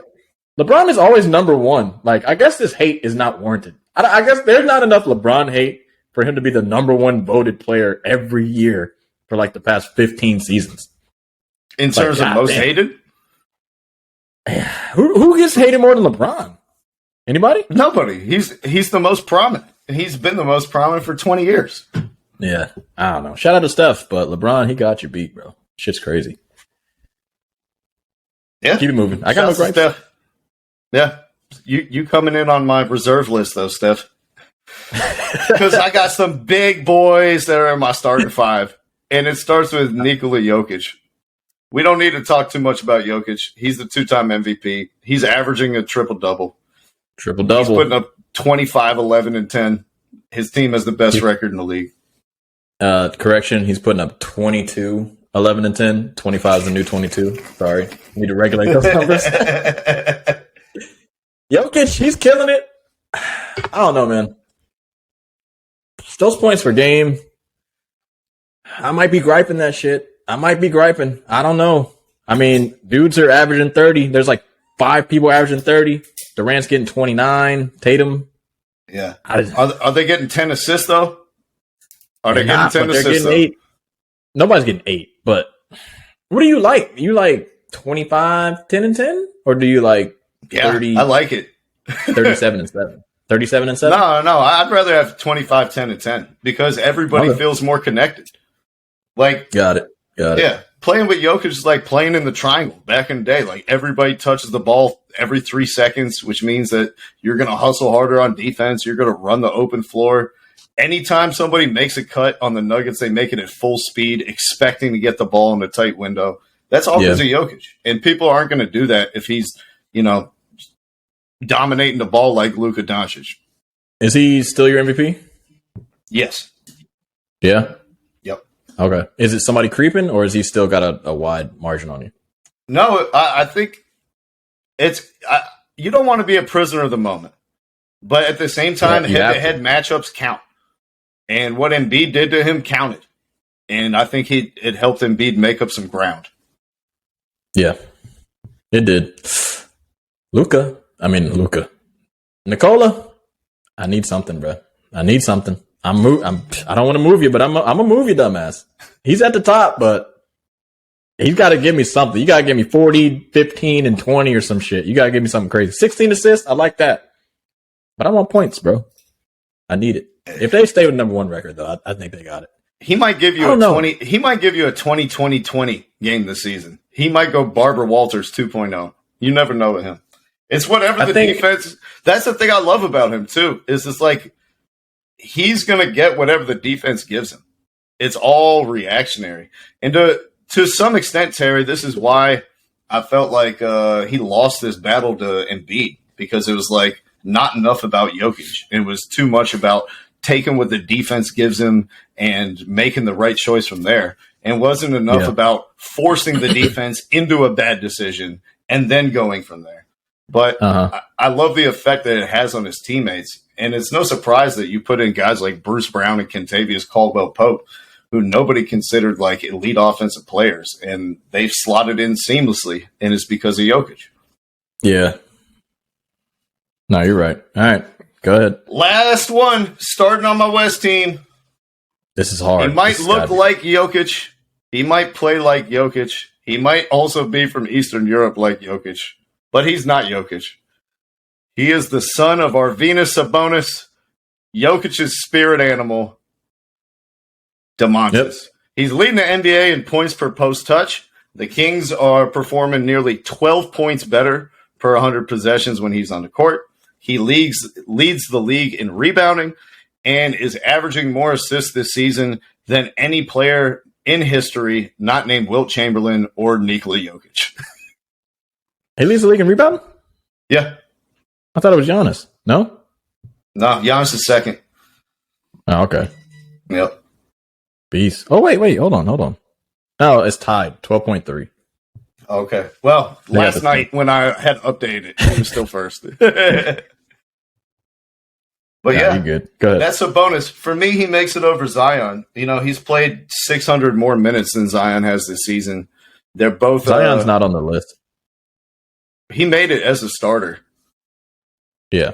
No, I know. I'm just saying, on the list of people that deserve to be on this team, Zion, 28 games. Stop it. Yeah. So for me, it's like if him and Zion are both bad on defense, I'm going to give it to the guy who's played more, like almost twice as many minutes as the other guy. I know. He's making the Halliburton trade even so far, honestly. It's kind of crazy. Yep. Still should have given up Fox. Still gave up the wrong guard, but at least he's making it palatable over there in Sacramento. Yeah. Did you have any changes to the starting lineup that I put out there? Anybody differ on your 5? That's the lineup, bro. The West is a lot easier than the East was. I agree. It really was. There's no gripes on that. My only gripe is Jokic. I don't want him to win 3 MVPs, but besides that, I got no other gripe. Nothing. Sabonis, I think he has the most double doubles. I'm not mistaken if I looked at it last night. So he's a beast, bro. He's really good. His counting stats are crazy. I do need more defense, but offensively, he's really good. He's really, really good. Yeah, he's definitely figured it out offensively. Top 10 player in the league on offense. Why don't you give us your reserves then? All right. Number 1, the number 10 player in the league, Ja Morant. Steph, I apologize. You'll be second. Don't worry. But I had to give my man some credit. You know, number 2 team in the West. Guys are slumping slightly after getting in the fight with Shannon Sharp. You know, Shannon Sharp is like Thanos, attracting a lot of dudes over to his spot. He was like, hey, get the fuck out of here. Was that it? Or was it after he listened to the pod and heard that he was the 13th best player in the NBA? Nah, after careful consideration and seeing him get outplayed by Darius Garland last night, Memphis is all talk. I don't know how good Memphis is going to be, because as deep as we think this team is for the regular season, everybody loves saying that shit. You're going to have to cut that rotation.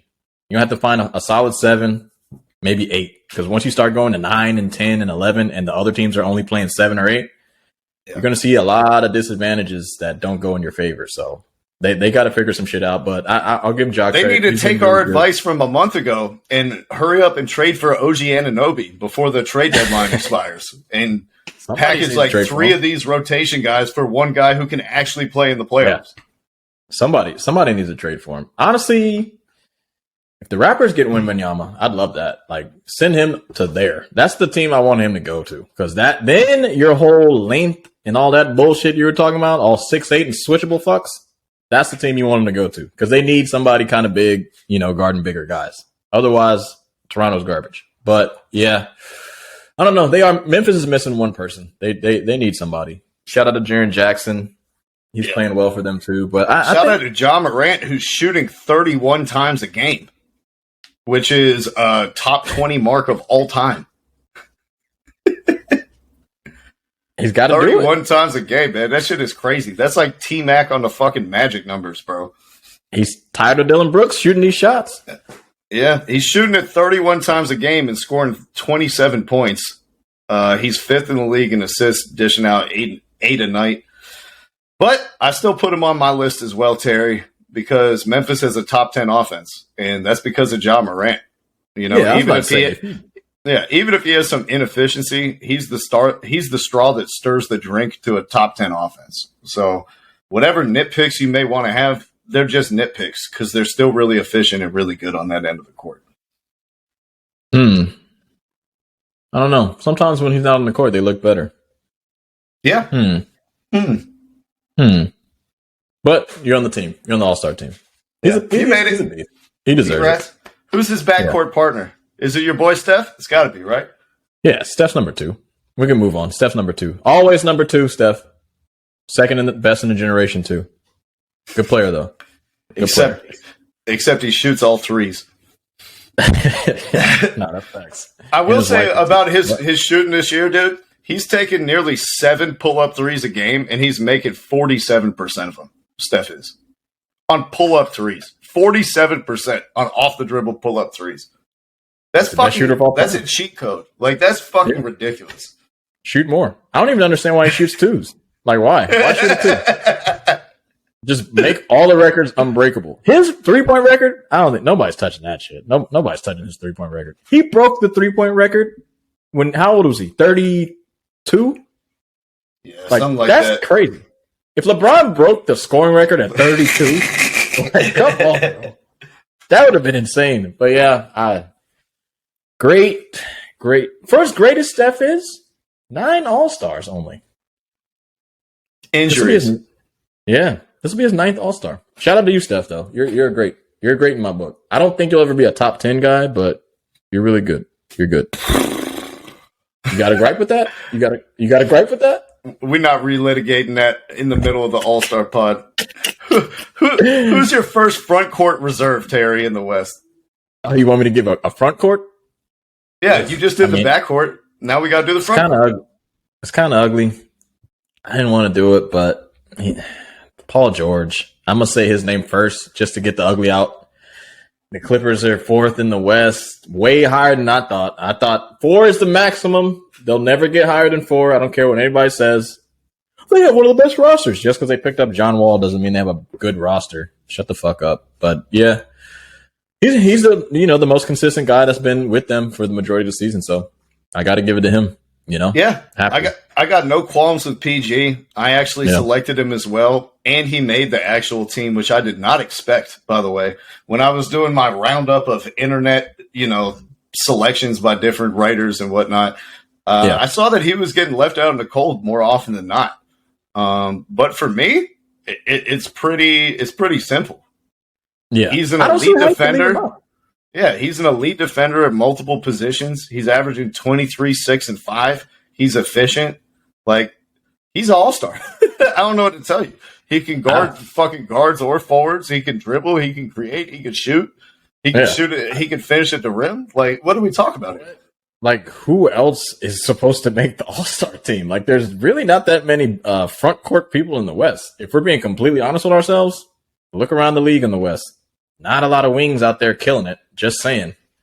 Anyways, we'll move on with that one. Lauri Markkanen. Oh, go ahead. Yeah, no, he was. Is he listed front court? I think he's both. Yeah. Okay. Yeah. Because I saw a lot of people putting in Booker over him. That was like the biggest one that I saw was people putting in Devin Booker over Paul George. But Booker's just missed too much time for me, and missed a lot of games. I just think the Suns suck. And I thought that they sucked when he was with them, and that they were going to come back to 500 even if he was healthy all season. So look, I'm not putting him in. I'm totally there with your total minutes thing. I'm just giving you, a little bit of shit. You had to at least give me 32 games. 32 is enough. If we're playing 51 games or 49, some teams played a little less. You got to give me at least 31 or 32. I can't do less than 30. I can't do it. Devin Booker slightly missed out. Zion slightly missed out. It is what it is, bro. I just can't do it. I'm not a fan voting you in. There's a threshold. Yeah. I can't do it. Anyways, Lauri Markkanen is my other front court guy. Okay. I'm with you on this one. Talk to me about Lowry, the finisher. Great fucking season. 13 in his career? Makes no sense. These NBA GMs don't know what the fuck they're doing. This guy's scoring 24 or 25 a game. Defense, still a little shaky. It's all good, though. We expected the Jazz to be the worst team in the league. Them and the Pacers. But Lauri Markkanen, you know what he said? Not on my watch. Splash. Not on my watch. Splash. Do the beast, bro. I did not expect him to be this good. I'm not going to fake. I'm really not going to fake. And even though the West front court positions are kind of lackluster, just to be honest, I think even if everybody was still doing their thing, he's still an all-star. Like, He's absolutely dominating. And, everyone in the Jazz is playing, seemingly well in the beginning of the season. Jordan Clarkson, Mike Conley's played a lot of games, has helped them out. Vanderbilt, the center, Walker Kessler or whatever his name is. But there you go. He's the number one guy. He's the number one guy, bro. I got to give it to him. Yeah, the number one guy on the 4th best offense in the entire NBA. Like, it all runs through him, and they've been scoring the ball incredibly. And he does it all there on the offensive side of the floor. He'll run the pick and roll. He'll be the roll man in the pick and roll. He'll give dribble handoffs. He'll receive dribble handoffs. He'll cut without the ball. He'll post up smaller defenders. He'll run off pin downs and shoot open threes. Like, he literally does it all on offense. There's nothing that you can ask him to do on offense that he can't do. If you guys listened to this pod before the season started, you would have heard me predict that he'd make an all-star team from the very beginning. I've been a Lowry Markkanen guy for a hot minute. I'm sure the Bulls are ruining their decision to push him out of the back door to make room for Nick Vucevic. Yeah. But he's on my team as well, man. They're fucking plus 5.6 per 100 possessions when he's on the floor, and they're minus 6.2 when he's off the floor. Yeah, and he's almost a 50-40-90 guy. Like, he's killing it, man. He's killing it. There's 25 points on almost 50-40-90. Yeah. Not 22, Terry. 25. Yeah. He's killing. Got to give it to him. So that'd be 2 front court, 2 back court, Or 2 front court, 2 wild cards. 2 wild cards. Yeah. 2 front court, 2 wild cards. The West is ugly. But I had to do it. The dude's numbers are crazy. The team, they started to kind of flounder a little bit, but Dame Lillard, I like my boy Dame. Dame, once again, is, his counting numbers are always going to be there. Dude's a Hall of Famer, top 75 guy. If you want to go ahead and give him that. 30 points a game, though. Like, Dame's back, bro. Yeah. Dame's fucking back. He's back. That's a career high in points per game. Yeah. This dude's a beast. Career high in true shooting percentage, 64%. He's averaging 7.5 assists, sharing the floor with Anthony Simons. Yep. Their offense, they score 121 points per 100 possessions with him on the court, and they score 110 with him off it. So he's in the top 10 in like every single advanced statistic, every single counting statistic. He's the reason Portland is even hanging around a play-in mix. They're fucking 2 games out of 5th, 1 game out of 10th, however you want to frame it. It's just combobulated over there. Yeah. And last week he scored 170 points in a 4-game stretch. Like, absolute monster. He's a fucking all-star. He's having the best season of his career. He's in. Yeah, 30 a game. It's fucking insane. He just, honestly, even earlier in his career, he needed some more all-stars, bro. It's real skimpy. When you look at his career, it's real skimpy. 6 all-stars. Look at the totality. That's crazy. Yeah. I know. That's insane. And look at the amount of all-stars he's played with. Exactly. Is he the best trailblazer of all time? I got him second. Nah, Bill Walton. Bill Walton won a fucking championship. And an MVP. He was MVP of the league and won a championship. Didn't play long enough. Yeah. Lillard has never been as good as Bill Walton and has also never won a championship. So never, you're not. Sorry. That's like saying the top 5? That's like saying DeMar DeRozan over Kyle Lowry for the Raptors. Where's LeBron in top Lakers? Not in there. Exactly.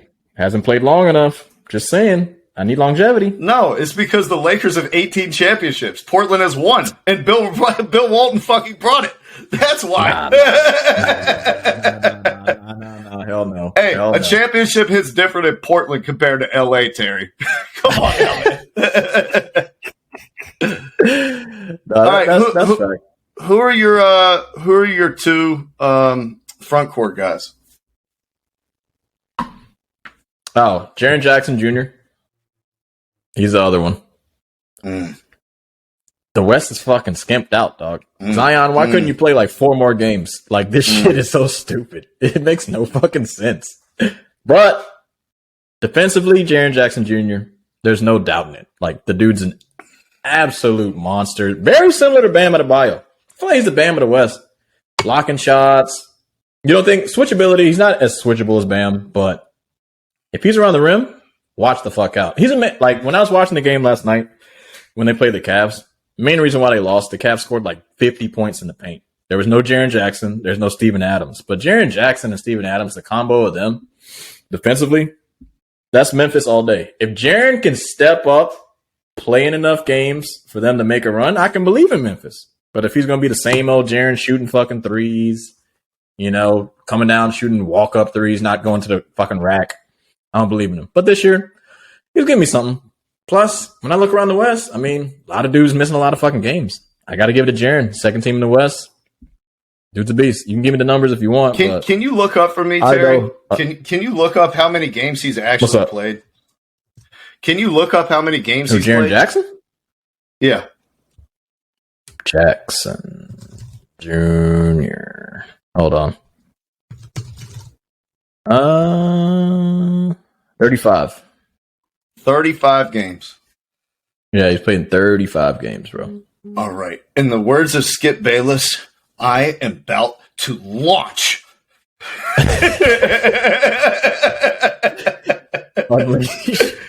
Unleash!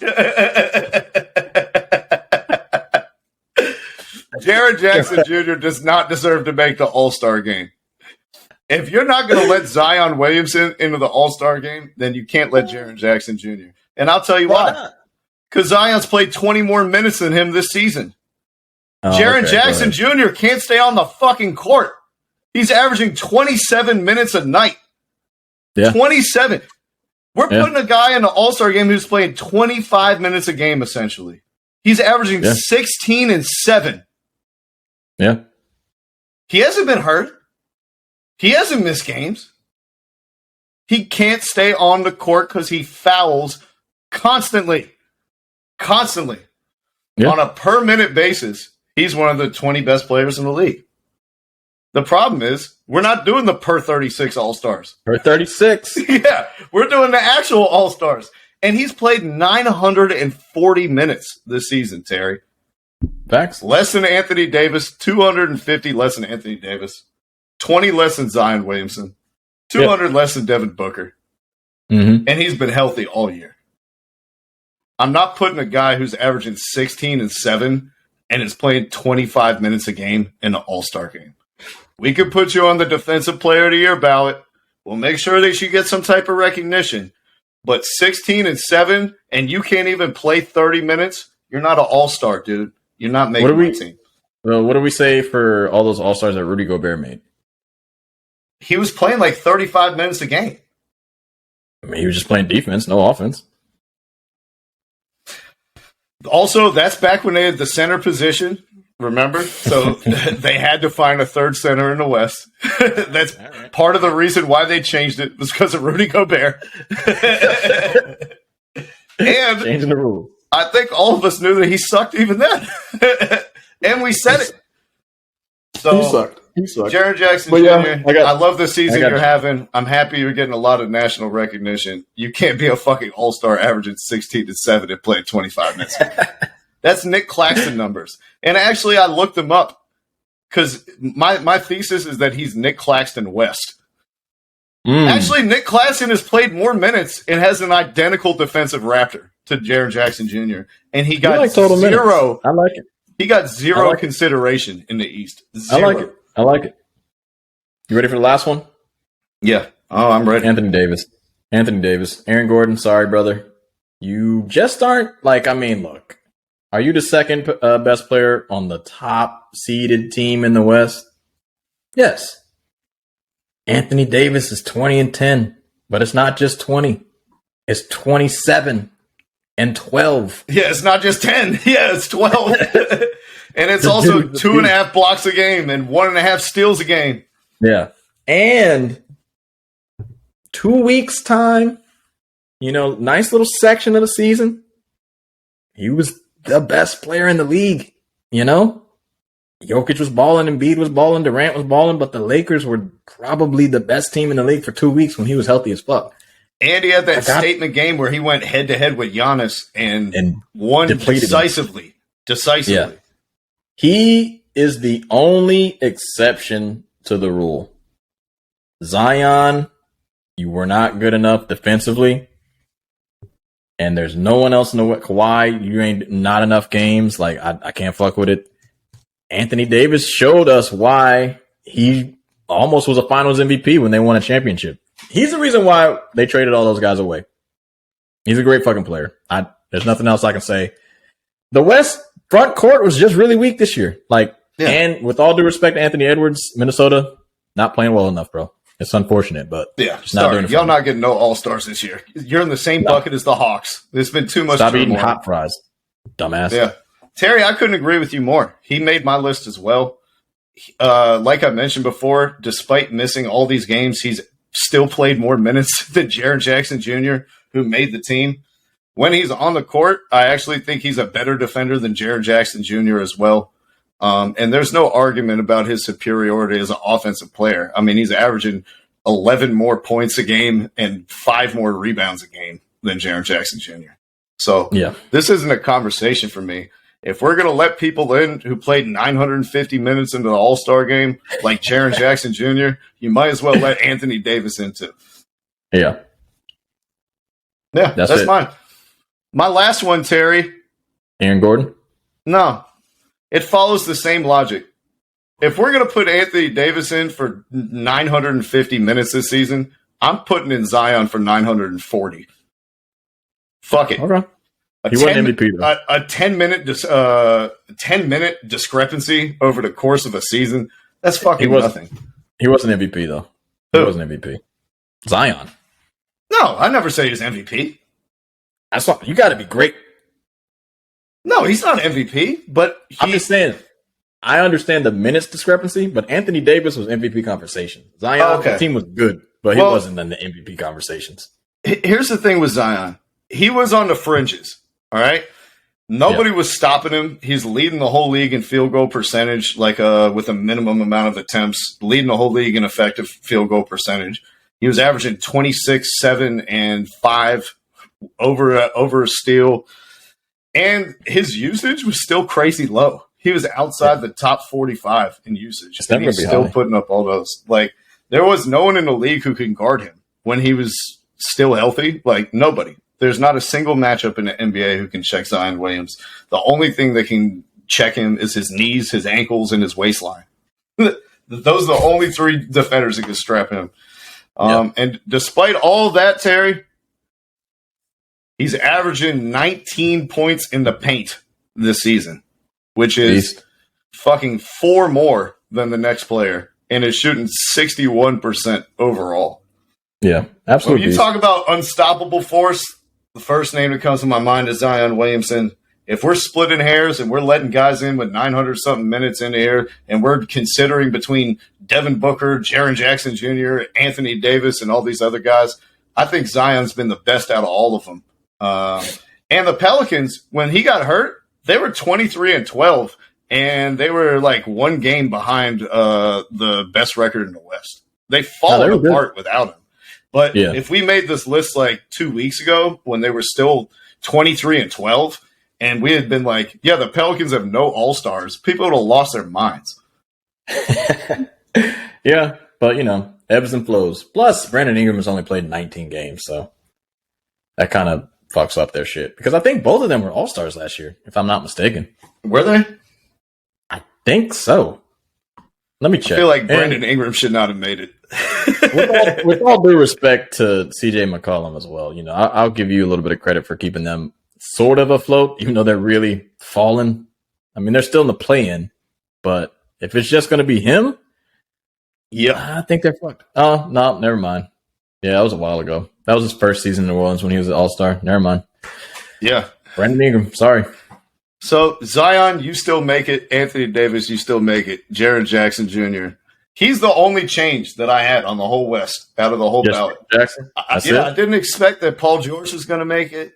I didn't expect that Dame Lillard was going to make it. I didn't expect that Anthony Davis was going to make it. But the coaches, at least the ones in the West, they got this one right. Anthony Davis didn't make it in the West. He didn't? He didn't make it? No. Oh, that's right. JJJ made it over. That's right. Yeah. So I think it should have been. Some guys, it seems like they missed more games than they did.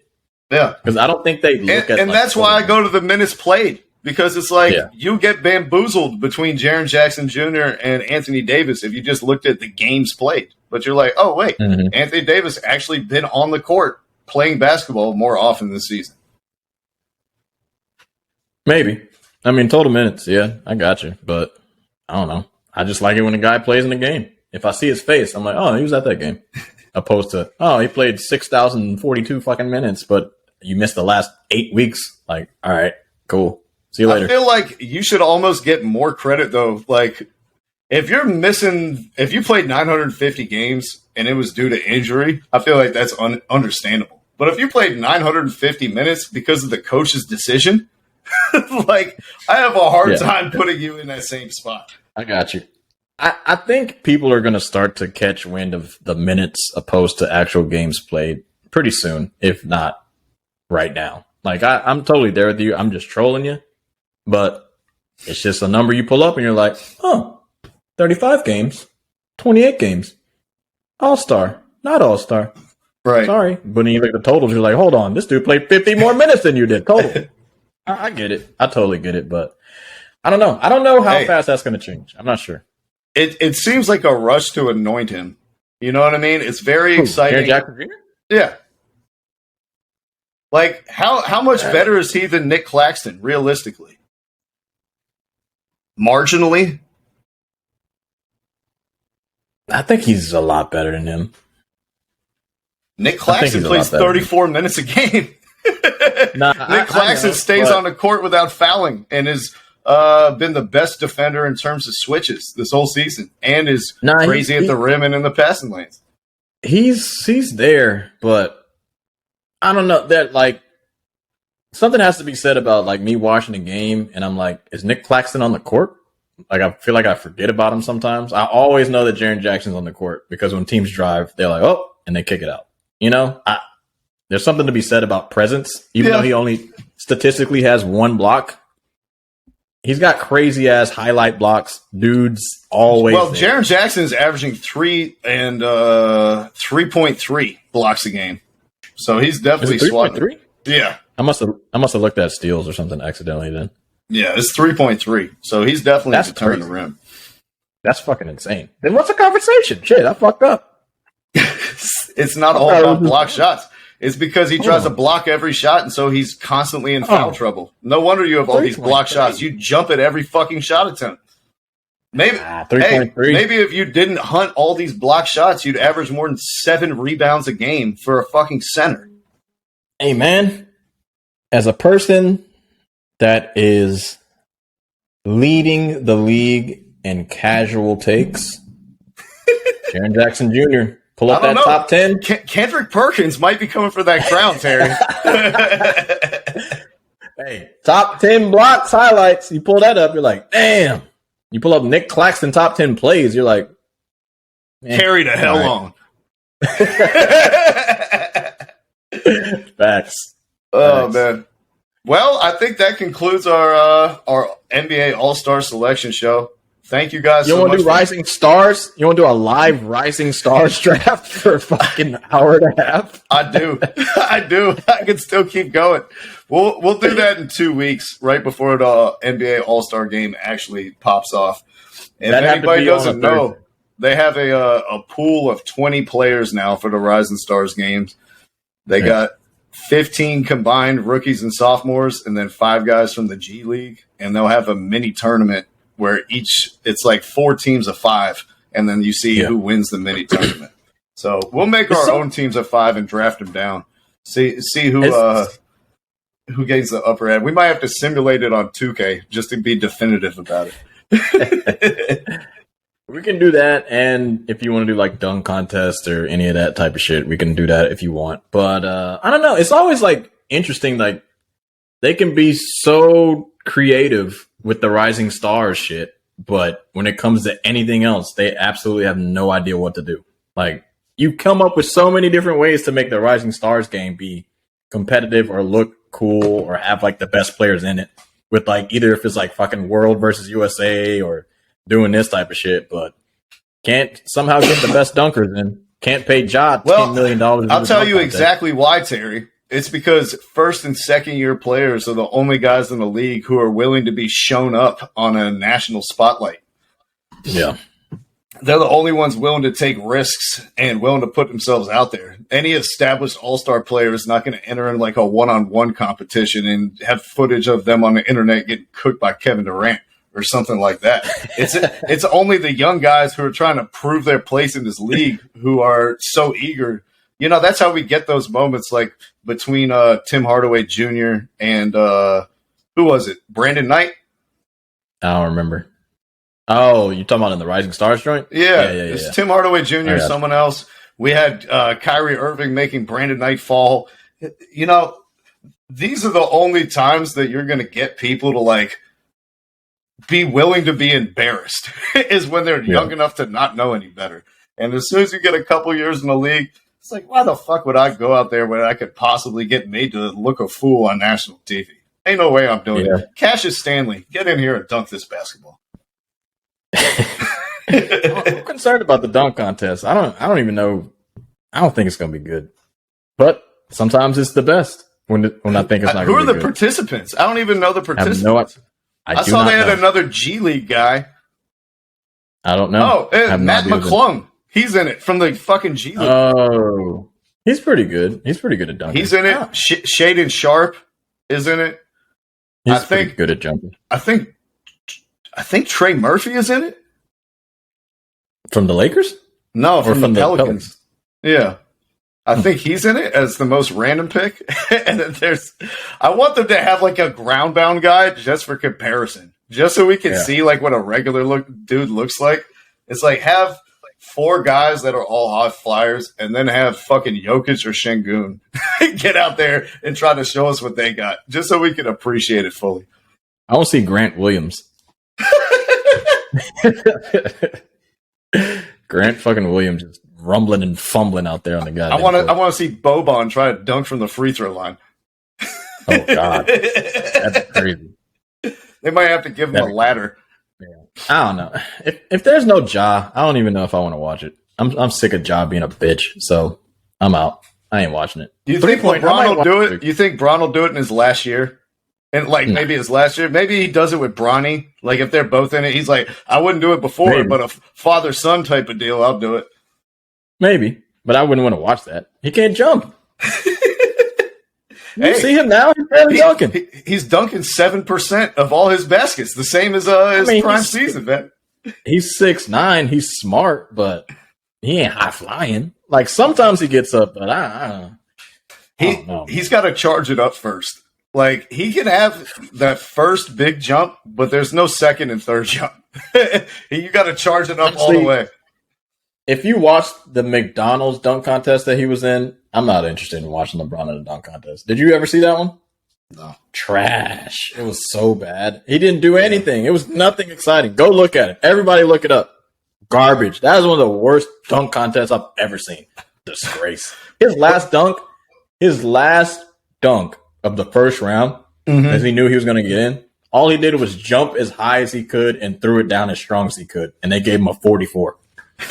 I was just like, all right, I'm out. Like, what are we doing? Like, this is the guy? This is y'all's guy?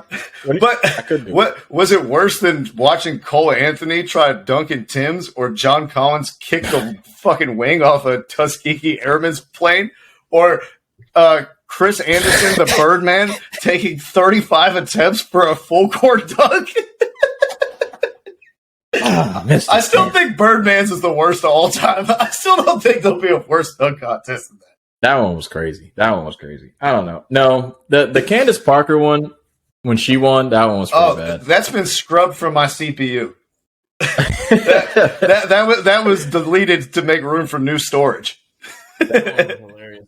That one was so funny because, like, if I'm remembering it right, because I don't remember who the guy dunker was, but I feel like he did like a 3-6. She jumped over Sheldon Williams, right? She dunked on the back of her man's head. Then she took both her kids and then started dating a woman. That's what I remember. I don't know. She went lip to lip with a woman. She put her fucking puss lips in her face. Nah. Tom Brady was in the first round, like.